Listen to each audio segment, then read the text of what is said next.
Constantinople, 1534. The most powerful palace in the world. Topkapi, where empires were built and destroyed. Where a single man ruled over 3 continents. Sultan Suleiman the Magnificent, commander of armies, shadow of God on earth, the most powerful ruler of his age. And on this night, he was about to do something that would shatter 5 centuries of Ottoman tradition. He was going to marry a slave. Her name was Hurrem. The West would call her Roxalana, but names barely capture who she truly was. She wasn't a princess. She wasn't nobility. She was a woman stolen from her home, sold into slavery, brought in chains to the imperial harem. And yet, on this single night, she would change the fate of an empire forever. But to understand what happened on that wedding night and why it mattered so profoundly, you must first understand what she overcame. You must understand the system she destroyed simply by existing. The Ottoman harem wasn't what Western fantasies imagined. It wasn't about pleasure or indulgence. It was a cold, calculated political machine, a system designed specifically to prevent exactly what Hurrem would achieve: power. For generations,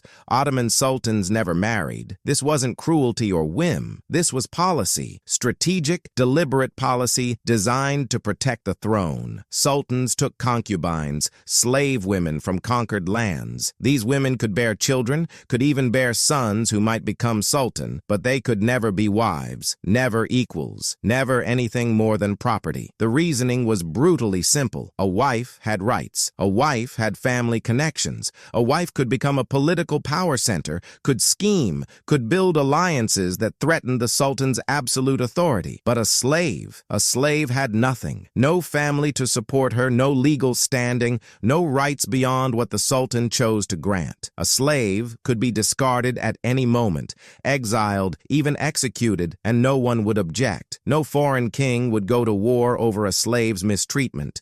And there was another rule, even more ironclad: 1 son, 1 mother. Once a concubine bore a son to the sultan, she bore no more children. This prevented any woman from accumulating power through multiple princes. It scattered influence, divided loyalties, ensured no mother could become too important, too powerful, too dangerous. This system had worked for centuries. It had kept the Ottoman throne stable through generations of succession, through palace coups, through the violent chaos that could erupt when a sultan died. It was tested, proven, unbreakable. And then came Hurrem. We don't know exactly where she came from. Some sources say she was from Ruthenia, the lands that would become Ukraine. Others suggest Poland. What we know is that she was Christian. She was young, probably 15 or 16 when slavers took her. We know she was beautiful, but beauty alone meant nothing in the imperial harem. Hundreds of beautiful women lived there. Beauty was common as dirt. What made Hurrem different was her mind. When she arrived at Topkapi Palace, she was one girl among hundreds. The harem held perhaps 300 or 400 women at any time. Most would live and die there without ever seeing the sultan. They would serve, grow old, be forgotten. A few might catch his eye for a night, maybe 2. Fewer still would bear children. Hurrem not only caught Sultan Suleiman's attention, she kept it. And this was unprecedented. Suleiman was young when he became sultan, in his 20s, at the height of his power and attractiveness. He could have any woman in the empire. Yet he kept returning to this slave girl. She bore him a son, Mehmed, and according to the ancient rules, that should have been the end of her childbearing. She had fulfilled her function. She had provided a prince. The system dictated that Suleiman would now turn to other concubines for other sons,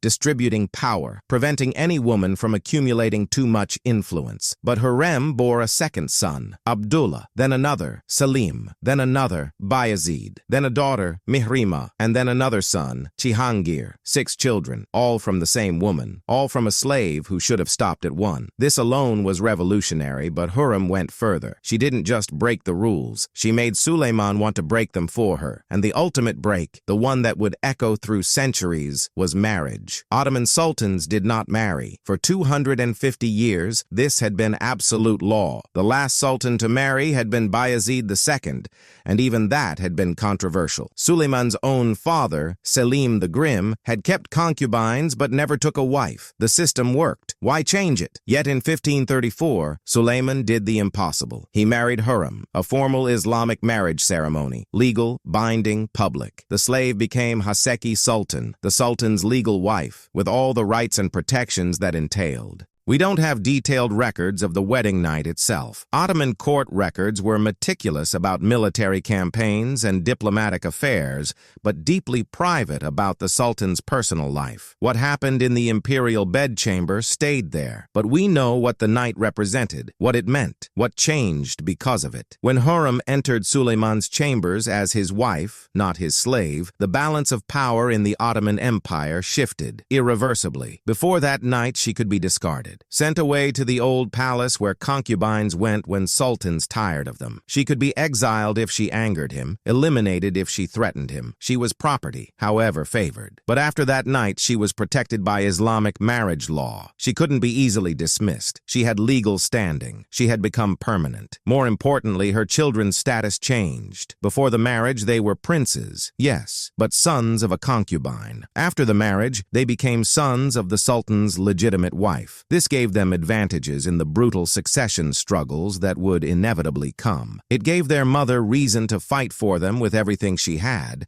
because now she had the legal protection to do so. And Hurrem used that protection ruthlessly. The harem had always been a place of competition, but it had been managed competition, controlled by rules and traditions. Hurrem shattered those controls. She began to accumulate power in ways no concubine ever had. She corresponded with foreign rulers. She built mosques and charitable foundations in her own name. She involved herself in politics, in appointments, in decisions of state. Most dangerously, she involved herself in succession. Suleiman had another son, older than any of Hurrem's boys, Mustafa, son of a concubine named Mahidevran. By tradition and by age, Mustafa should have been the next sultan. He was capable, popular with the army, respected by the people. Everything suggested he would inherit the throne. Hurrem couldn't allow that. If Mustafa became sultan, the first thing he would do, the first thing any new sultan did, was execute his brothers to prevent civil war. All of Hurrem's sons would die, and she herself, as the mother of potential rivals, would likely be killed as well, or at best exiled in disgrace. So Hurrem began to whisper, to suggest, to insinuate. She had Suleiman's ear in ways no woman had ever had before, because she was his wife, his companion,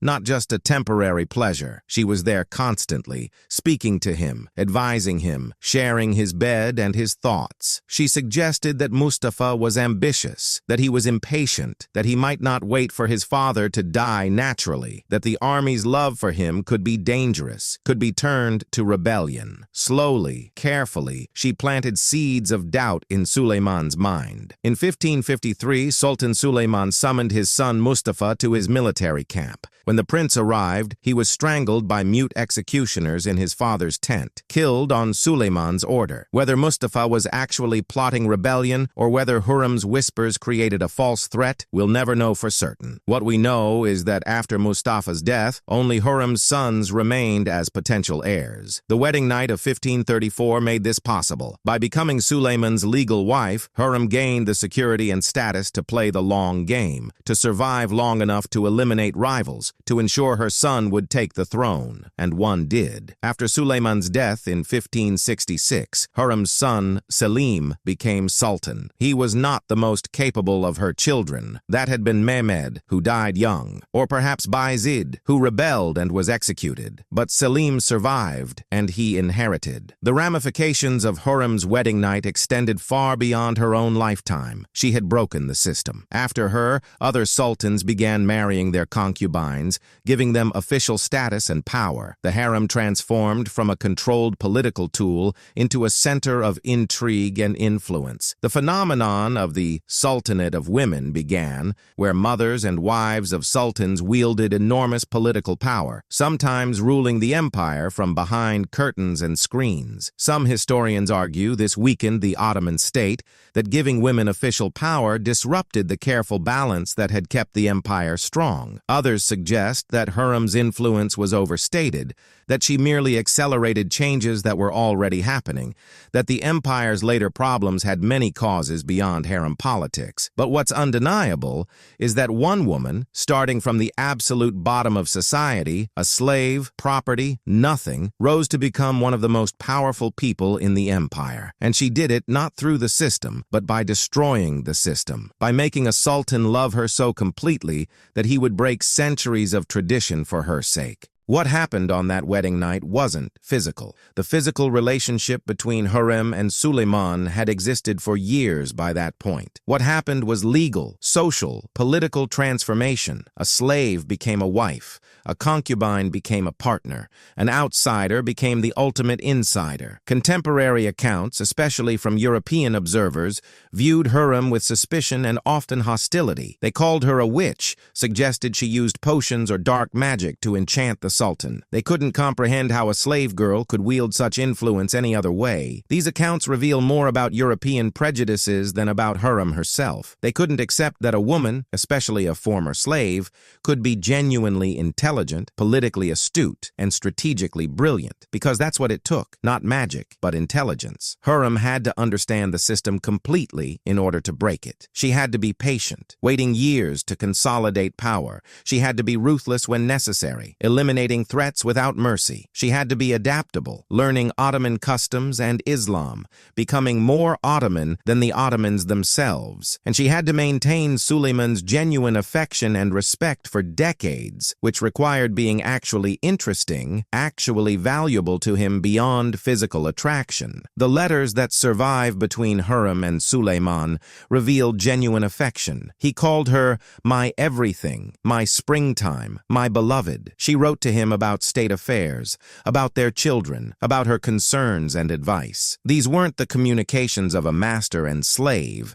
These were the letters of partners. That partnership, formalized on their wedding night, changed the nature of Ottoman rulership. The Sultan was no longer a solitary autocrat whose private life was purely functional. He could have a companion, a confidant, a partner who shared his power. This was both a humanizing development and a politically dangerous one. It made sultans more complete people, perhaps, but it also introduced new vulnerabilities, new avenues for influence and manipulation. The tragedy of Mustafa's execution demonstrates this. A son, loyal and capable, killed because his stepmother convinced his father he was a threat. Whether the threat was real or manufactured remains debated, but the fact that it could happen at all showed how much the system had changed. In the old system, a concubine wouldn't have had the access, the influence, or the security to orchestrate such a thing. Hurrem could because that wedding night had given her the protection and status to play imperial politics at the highest level. When Hurrem died in 1558, 8 years before Suleiman, she was buried in a magnificent tomb next to the mosque complex Suleiman built. She died as Haseki Hurrem Sultan, legal wife of the Sultan, mother of a future Sultan, one of the most powerful women in Ottoman history. From slave to this, in one lifetime. Her wedding night was the turning point. Not the beginning of her rise, that had started years earlier. Not the end of her struggles. Those would continue until Mustafa's death and beyond. But the moment when her position became secure, when she transformed from temporary favorite into permanent institution. The Ottoman Empire would last another 4 centuries after Hurrem, but it would never be quite the same. The careful system of power management through the harem